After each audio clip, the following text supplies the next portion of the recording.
Epaile bat behin konturatu zen, hiru urrats eman ala.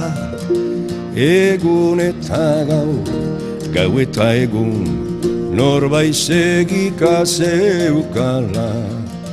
Epaile jauna, nora zijoan, berara zijoala. Pentsatu gabe agindu zuen, kartzelan sartu itzala.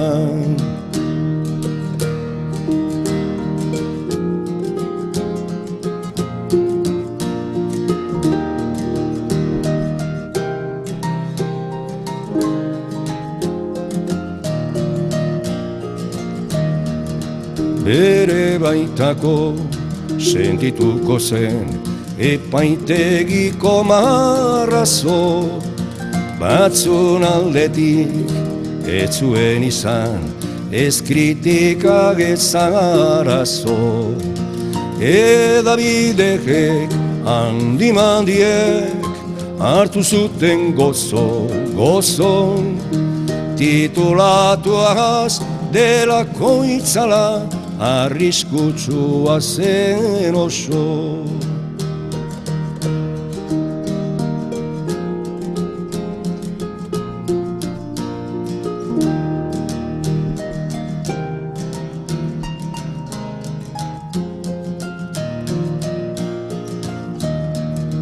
Baina grazia handirik ere ez zion egin askori, justizia ezak ipini zuen kaleko giroa gori.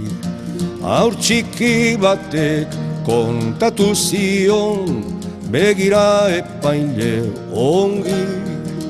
Mamu mamitzen saiatu arren, zeure itzala zen hori.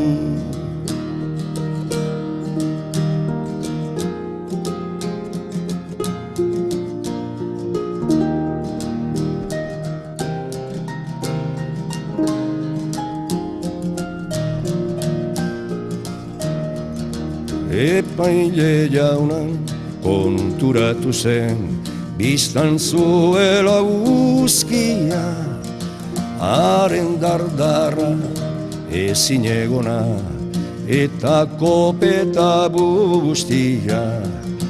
Kartzelan sartu zituen biak, ilargiak eguzkia.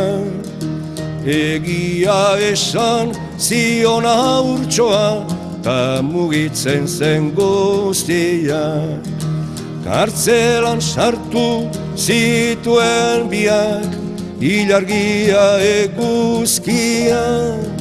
Egia esan zion haurtxoa, ta mugitzen zen guztia.